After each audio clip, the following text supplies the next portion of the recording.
Yes, it is the new ball for Cobram Estate, premium Australian extra virgin olive oil, and also for Henley Homes. No day 4 in the test match. It was all over in 2.5 days, but we're continuing on with the new ball for the next couple of days. So, Brett, we've got a special guest. We do. We only let very special people onto the new ball. And it's a very exclusive show. That's right. But Bryce was in the hotel, so we thought he's our head technician. We thought we'd just jump the headphones on him and away we go. After you called him a special guest, it doesn't feel very special to me. And we've got a live studio audience. We've got Andrew Mason who'll join us shortly listening in. Okay, so what we're going to do here is some burning questions ahead of the Ashes.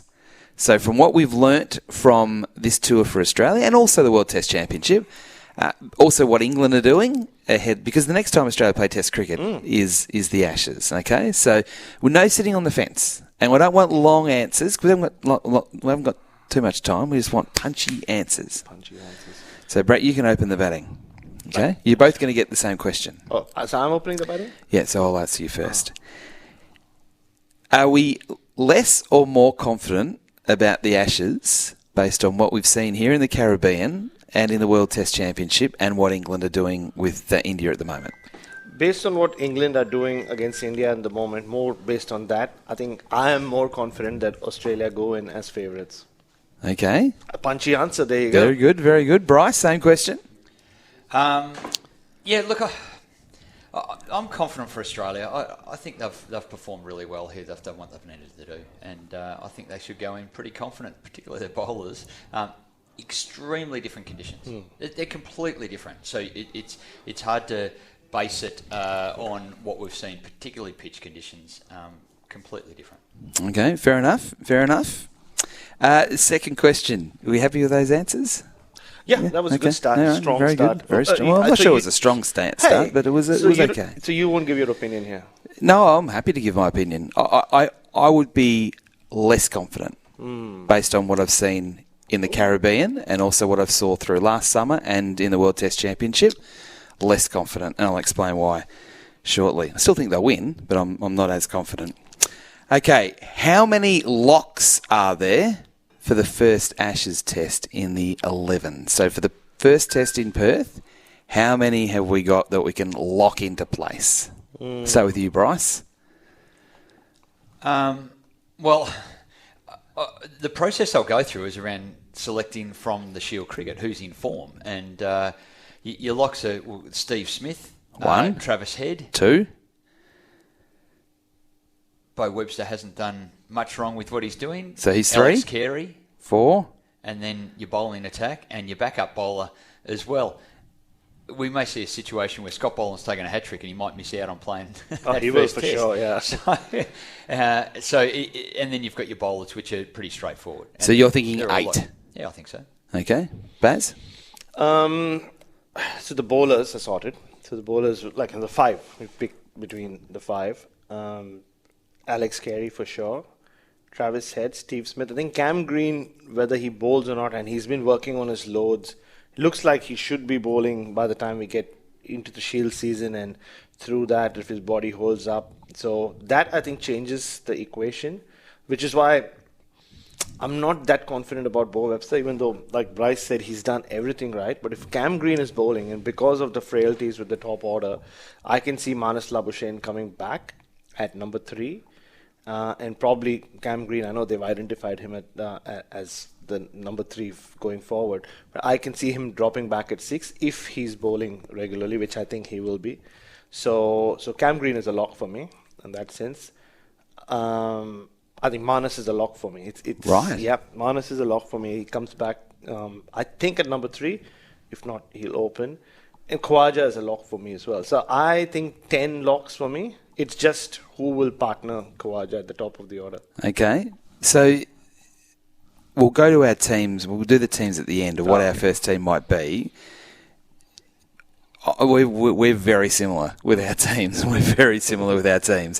So is there a place where Bo Webster and Cameron Green, when Cameron Green's fit to bowl, is there a place for both of them, or is there only a place for one of them as the all-rounder? Particularly with the bat, and it's a bit of a leading question, but with the batting issues that we've had, is it too much of a luxury to have 2 all-rounders in the top 6? I mean, they flirted with Green and Mitch Marsh when Mitch Marsh was part of the side, and there were times, I think, did they play with each other? Maybe one test I can recall, or maybe I'm just making it up. Because Mitch Marsh was fix after the 2023 Ashes, his famous 100 at Leeds. But yeah, I think it would be a luxury. When you're not sure of your batting lineup, you want a specialist batter. But see, Bo Webster has done nothing wrong. But I don't think he's done enough to just be there for his batting. And if you already have Cam Green, I don't think you'll need Bo Webster's bowling as well. I think when Mitch Marsh was having that run of 18 months, he was scoring hundreds. I think that'll be, or he was turning games around with fast, quick fire 80s and 90s. So I can't see them going with both of them because it would be too much of a luxury when you know the batters are not consistent. I agree. What do you reckon, Bryce? Yeah, I agree with that. Yeah, I'm comfortable with that. I'd probably make a change to the batting order, though. What would you do?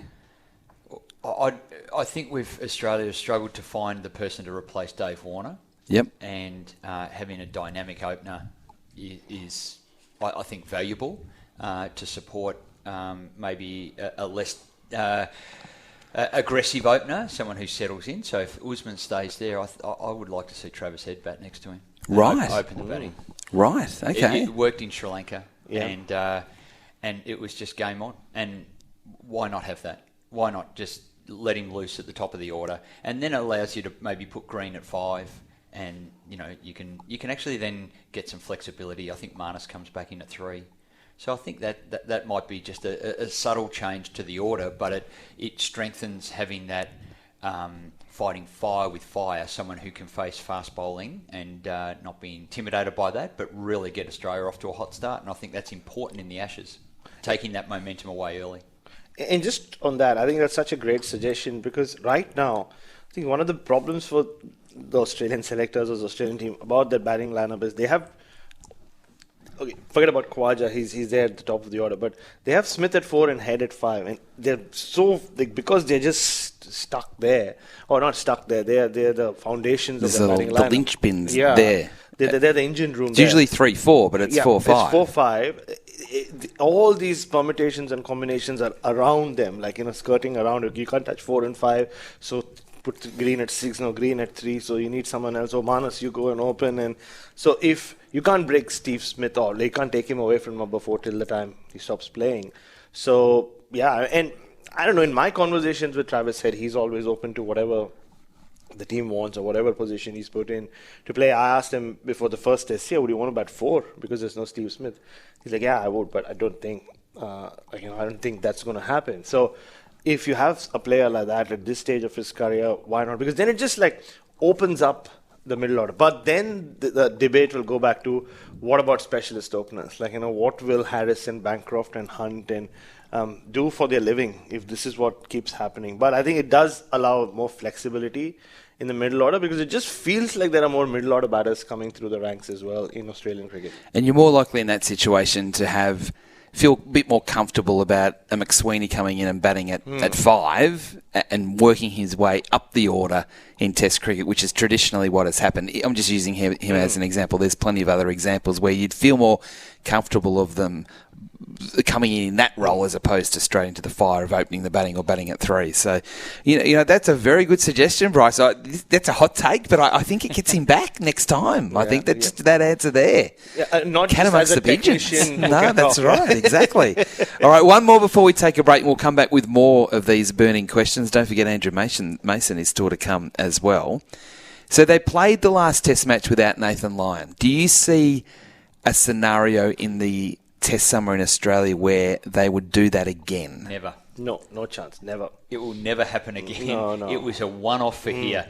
The fact that the ground was very small and it was just a pure one-off. The West Indies were not going to be able to hit the 4 fast bowlers, and it gave you options to rotate them. It was just a one-off for these conditions, pink ball, under lights, and the conditions. In Australia, you absolutely need to play a spinner. Even if it's a raging green top, it will settle down and take spin, and you need that balance to your attack. The only scenario in which I can see Nathan Lyon not playing another test when he's fit is when we play another pink Duke's ball test at the Sabana Park. I reckon the only time it might happen is at the MCG. Oh. And I'm saying that because of Bryce. You and I have done so many games there where Todd Murphy just hasn't bowled. He's virtually just a fielder. He might bowl a couple of overs before the lunch break, and then doesn't really do too much more. So, and we know how well Scott Boland bowls at the MCG. So that would be my only sort of thought. But Todd Murphy is not Nathan Lyon. That's kind of blasphemous to say. No, but it's more the role. Like he's just the fast bowlers just go through oppositions at the MCG. But I think last summer the pitch was slightly different, and that game was headed towards a draw before Travis Head got Rishabh Pant out. So I think I can't see them. I'm not saying it would happen, but that would be the only thought for me. Yeah, I think Bryce. We're playing spinner. Well, we shouldn't have really asked Bryce that question because we know that he's going to, as a spinner, and he's going to make sure that he'd want two spinners in there on a green top. I'm with the technician. The technician. All right, we'll take a break and come back with more. This is the new ball for Cobram Estate and also for Henley Homes. More questions to come. And don't forget Andrew Mason as well. It is the new ball for Cobram Estate, premium Australian extra virgin olive oil, and also for Henley Homes as we reflect back on test number 3 here in the West Indies, but also certainly looking ahead now towards the Ashes, because that is the next time Australia will play test cricket. So we've got Bryce McGain here. He was so good that we've brought him back for another segment. Brad, Yes. he was excellent. I feel privileged. Real sort of hard-hitting sort of answers. He's got Travis Head opening the batting in Perth, and that's going to create all sorts of headlines. Also, we're worried that if he leaves the machine... That's right, exactly right. I think that's more the point. All right, let's whiz through a couple of other questions I've got for you. Is Hazlewood still picked ahead of Boland in the first test? Yes.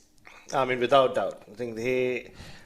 and I've said this many times, and Scott Boland is the first one to admit it. He'll always say, look, and he's not just a humble man, he is, but he'll say, even to be compared with Josh Hazlewood, is a big honor for him.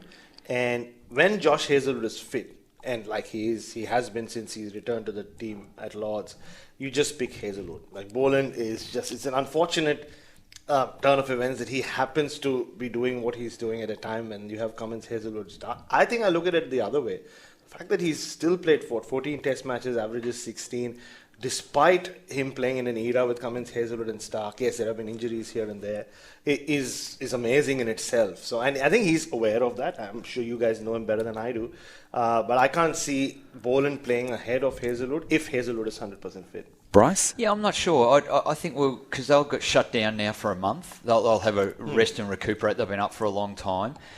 So as part of the management of them, they'll have a rest for now. They'll continue their gym and conditioning and so forth, but it won't be around bowling. When they come back and how they come back and how they perform in the 1 or 2 Shield games they play preparing for the Ashes test, I'd just like to see just who's, in terms of performance, who gets the nod on performance. But Cummins clearly is there, Stark is clearly there, and it does come down to those two first. So it's a performance decision at the time for me. Okay, fair enough. And so what you're sort of saying is that it's not just a lock now that Hazlewood plays, that Boland's done enough that if he's, knocking down wickets left, right and centre to start the Shield season, that it's got to be considered. It's not just on what's been done in the past playing for Australia. No, and I think they will need to just look at exactly what that is. This is a phenomenal record that Scotty's able to put together based on I'm just coming in for one-off little tests here and there. It's an incredible skill to be able to do it without the consistency of extended periods in the team. It's quite phenomenal. He is a unicorn. No one has done this ever in Test cricket, come in the way he has.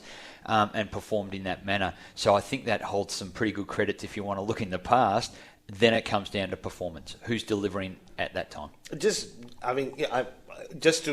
I agree to disagree, you and I, Bryce, we will, but because I just think he's a lock because of the way they've gone about selection. And Hazlewood did miss a lot of test matches in that 2-3 year period. He missed a lot of tests in the home summer, and he is bowling as well as he's ever bowled, Josh Hazlewood. So I just think for now he is a lock for me.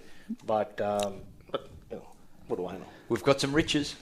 All right, so let's go from bowling to batting now. with what we've seen through the 3 Test matches here and also the World Test Championship where they had Rabada and they had Janssen, are we confident that Uzi can get it done against Jofra Archer, Mark Wood, etc., etc.? The real, 150s, high 140s on a regular basis in Australia, where the wickets will be quicker and they'll be seaming around. Are we confident? Are we trusting Uzi, or do we still need to see a bit more? Look, he will play all 4, or if not all 4, most of those Shield games for Queensland. But I don't think, unless he changes either or makes a technical alteration, or if he changes the approach to batting, I can't see what we're going to learn from what he does for Queensland. It's just a rhythm thing. And just speaking to a couple of the former Aussie cricketers on tour, just what it is like to be a test batter at 38. And something I picked up I thought it was very interesting point one of them made is the older you get, it's the rhythm that you struggle with. When you are playing cricket consistently, you just see the ball, the body is moving the way you want it to move. But when you have longer gaps at that stage of your career, that age, it becomes difficult for you to then come back and just get into rhythm. And depending on whether Archer remains fit, because he is bowling like the Jofra Archer of old in that test match at Lords, he was. Mark Wood should be fit, you'd think, Gus Atkinson and those guys.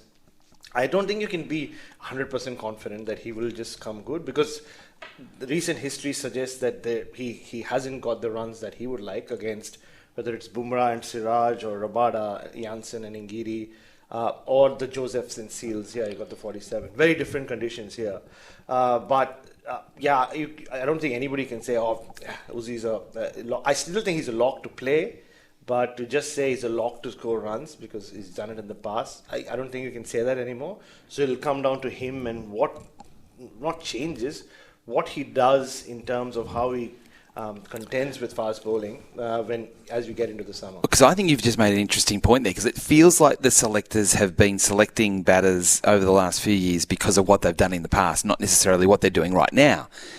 But one of those reasons is because there hasn't been bulk runs at Shield level from players to knock those guys out. And then we're going back to talking about David Warner, why he played as long as he did, while Uzi is still playing. I'm still very much of the belief that because of Sam Constas and his failures here, that it's more likely now that Uzi will play as opposed to the other way around. Yep. Because it could have easily been a Constas with a Marcus Harris or a Cam Bancroft opening the batting. But now we've got a situation with Constas. It's like, well, who do we partner up with Uzi? And that's probably more likely to be a younger player, maybe. I'm not sure. How do you see it? You, just quickly, because we've got a couple of other topics I want to get to with Khawaja. Yeah, look, I think we've seen some good batting in extremely difficult conditions. I think his ability to bat time in this test, in that first innings, was monumental. It wasn't just good. And it was the entire first session. We're talking 2 hours. A ball nipping around at pace like no other time in the history of cricket, just about. It is one of the outliers in how difficult it was. His ability to do that was pretty special, and I think that will give him some credits, absolutely. Hoping his form is good in Shield cricket leading into the Ashes. So we're all in, and I don't want to put words in your mouth here, but from what you've said, we're all in on Marnus being in the test team for Perth? I am. I'm comfortable with that. Yeah, I am too. Yeah. And it sort of goes against what we've just been saying about we're trusting on what's been done in the past versus what's being done right now. But I'm backing Marnus in to be able to solve the problems. Now he's out of the team to find different ways to fight himself to get back in. And this Australian team is just better with It Marnus is. in it. But playing well. Oh, yeah, of course. Okay. Would it be... Is it too backward to go back to Bancroft or Harris, or is that real if they get runs to start the new season to partner Khawaja? I think it is backward step. I think in my opinion, I know they've seen Harris and Bancroft, and selectors, and just basing on my experience of covering cricket over the years, I obviously didn't play at the highest level. The way selectors go about these playings, like you use Karun Nair as an example in India. He made the 100 and then went missing. And then he came back and, had 2 first-class seasons where he scored a lot of runs. And then you had Kohli and Rohit and those senior players playing. He comes back. I don't think Harris and Bancroft have enough credits in Test cricket for people to just say, oh, they're making runs in Shield cricket. They've always made runs in Shield cricket. You can argue they went to England. He's gone to England and made runs in county cricket. I think they've just moved on from them. Just speaking to people around cricket, not just the Australian selectors, just around Australian cricket. And when you have the likes of Hunt and Weatherald and others who you haven't seen, and Nathan McSweeney you've seen a bit of, I think they'll move forward and they won't go back. That's my personal opinion. And Matt Renshaw is the only one who's made 100, Test 100, like going back, 9 years? I think it was 8 years. So he may be in the mix. He's slightly younger than the other two as well. But I think the time for Bancroft and Harris has crossed. Has passed. All right, we won't be talking to each other for the rest of the tour. You can make your own way to the airport. I'm open to it. I'm open to the best performing players. I don't mind how old they are. I like the fact that they may have had some experience and then developed at the highest level. And both those players have. I think they're better from doing that. It's better learning to have experienced it. Sure, you've got to make your debut at some stage, but I think that's where maybe my batting lineup with Head at the top allows them to maybe look at some players at 5 or 6. If it was someone else asking me that question, I wouldn't have been so forthright. But I couldn't help myself, Adam White. Sorry. Sorry, Marcus. No, it's more to do with Adam White than you. No. I'm open-minded, but I'm very much of the belief that Marcus Harris can play the first Test in Perth if he puts up big numbers to start the Shield season. It's as simple as that. It'll come down to that. But I'm not. He can't be picked based on what he did last summer. So he can be picked on the basis that he's got 32 first-class centuries and he looks like he's been batting well in England. But it's very different playing county cricket to playing Shield cricket, let alone Test cricket. So we've got to put that, made that perfectly clear. Yeah, exactly. But if he makes runs, he shouldn't be discarded. Sure. No, I don't think they will. Like, I was just a little too strong for because of who was asking. You still haven't got a spot in the car to the airport. Bryce has. He kept an open mind. Victorians, you. All right. Okay. The last question I've got. 2 more questions. Just on England, are they going to be significantly better this time round in Australia? They are better than last time for sure. Yeah. I mean, that was the pits. Like when Cody Burns was batting in the nets at the MCG on 1 foot, and he was on 1 leg. They did come down to that because they didn't know they weren't scoring runs on 2 feet. So he was hopping around and batting, and I have videographic evidence of it. It can't go as bad as that. I think what England will do is they'll come hard. And we've seen that the Lord's win was very different to any baseball. Yeah. It wasn't baseball. It was a traditional win. It was a traditional, hard-fought win. So they are showing glimpses here. They're calling it refined baseball or whatever they want to call it. But I think England will make a good fist of it.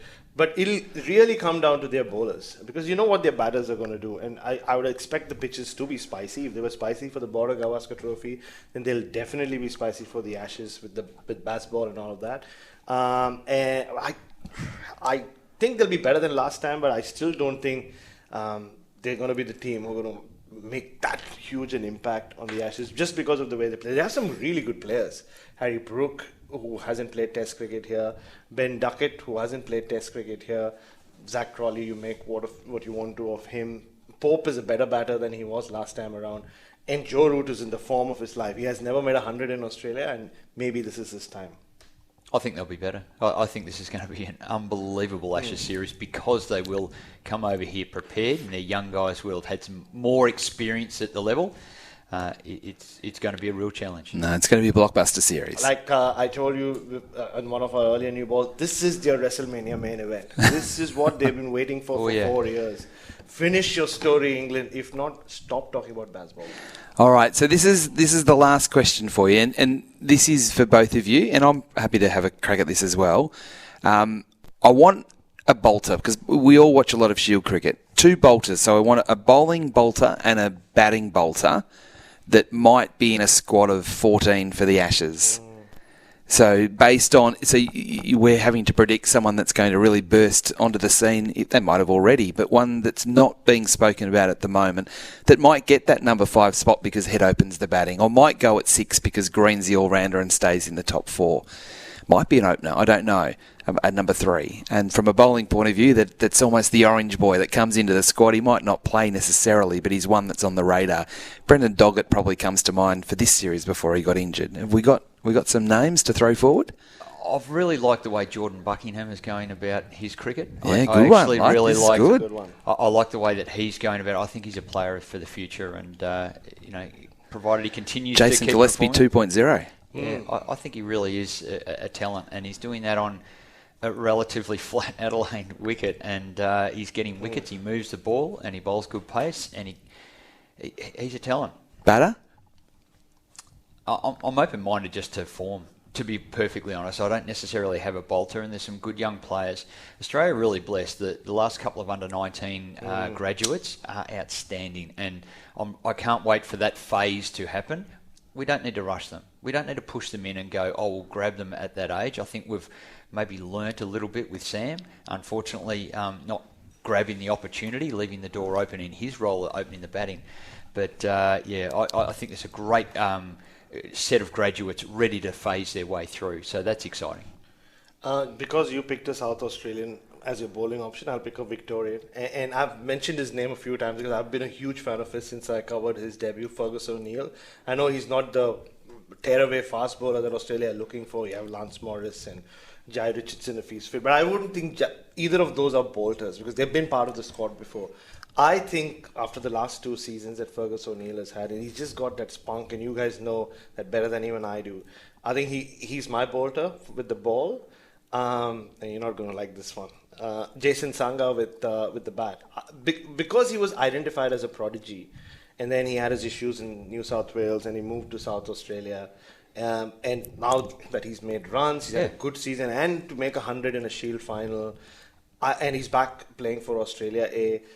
When you are identified as a prodigy, the advantage is all you need is like a couple of reminders of, you remember that kid? He's still very good. In fact, this is what we've been waiting for. So he'll be my batting bolter.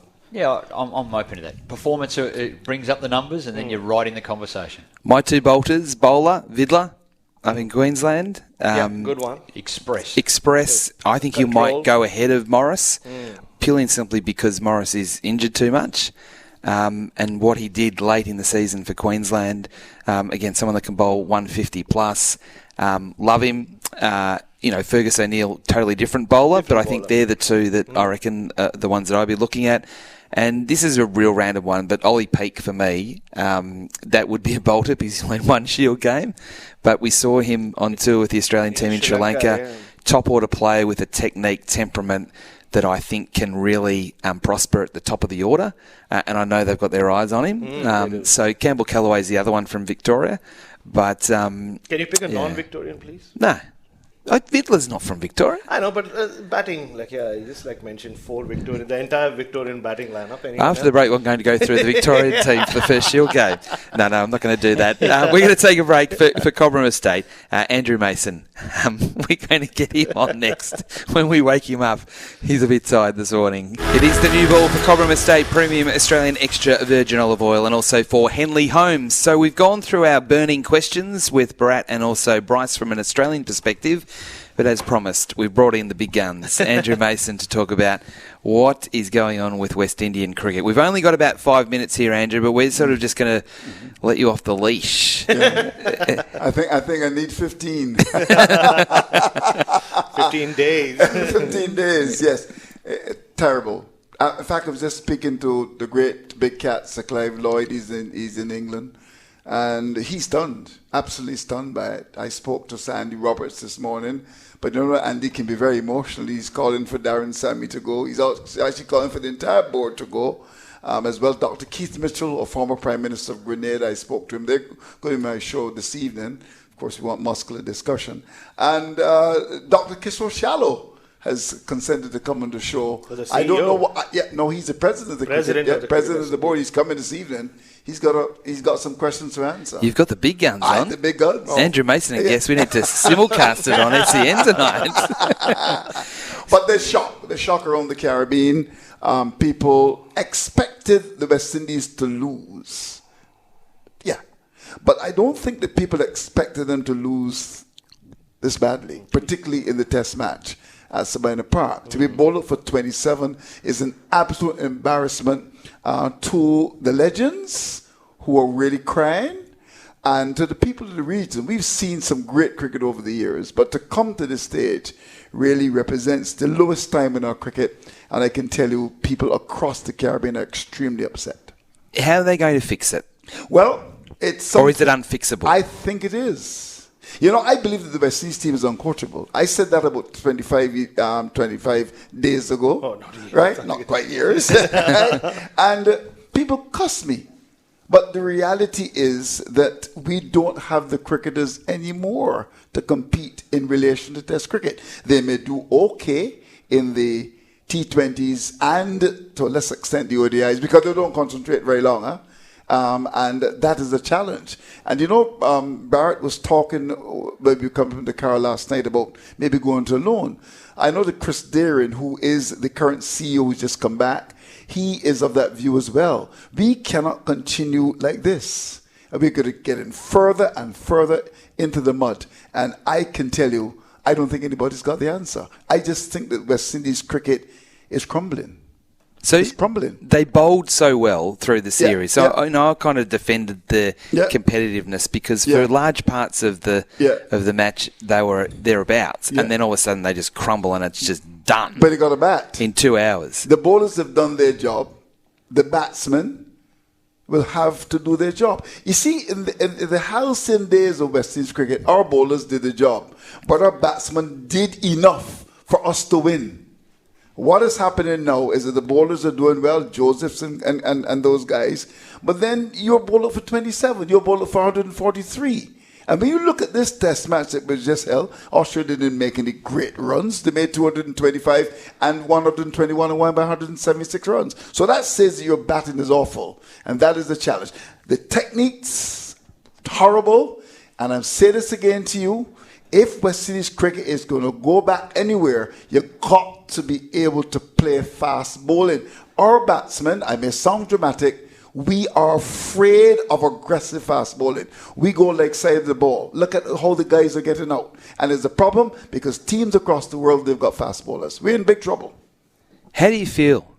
I feel embarrassed. I feel emotional. I've been in this thing for quite a long time, and the reality is that sometimes you begin to wonder if you can continue. That's how I feel. And that's you as a broadcaster. As a broadcaster.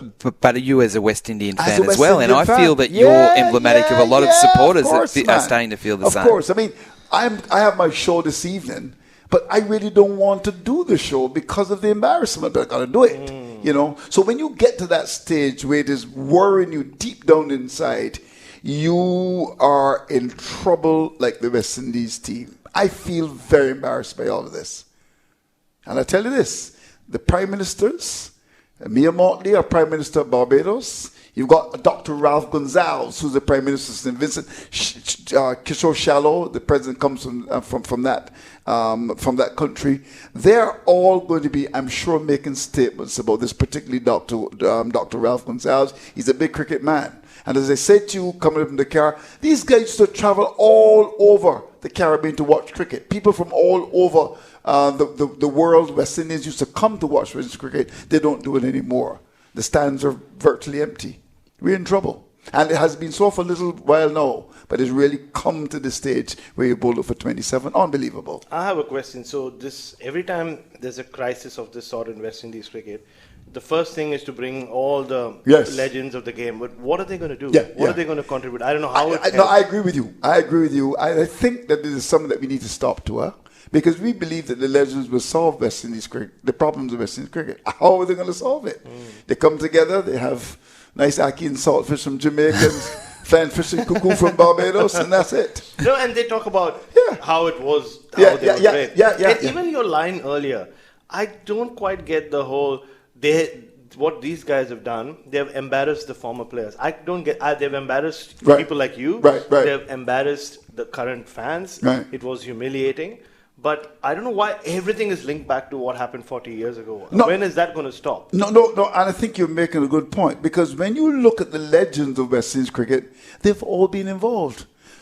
Sir Vivertus was a chairman of selectors. He was a coach. Sir Andy Roberts was chairman of selectors. He was a coach. Sir Clive Lloyd was a chairman of selectors. He was a coach. So they've all been involved. Desmond Haynes as well. So there's this view that the legends of the Caribbean will solve our problem. But you're right. I don't think they can. Love your passion, Andrew. It's been awesome over the last 3 weeks. But that's only 4 minutes and 30 seconds. You're robbing me of 7 minutes. Seconds. You're a terrible man. Well, you have to come back tomorrow. You want to come back tomorrow? We'll do more. Indeed. We'll do more. It's an absolute pleasure. Ups everywhere. Yeah, that's link right. ups everywhere. And I want to take Bryce's job as the chief technician. 10 minutes ago, Andrew Mason was asleep at the table. Now he's just come to life. It's amazing. He's heroic. Yes. Like the West City team, full of energy. You know, that's the slogan. But we need it. Off the field. Off the field. You're a naughty man. The new ball for Cobram All the Estate. best. We'll be back to wrap things up after this.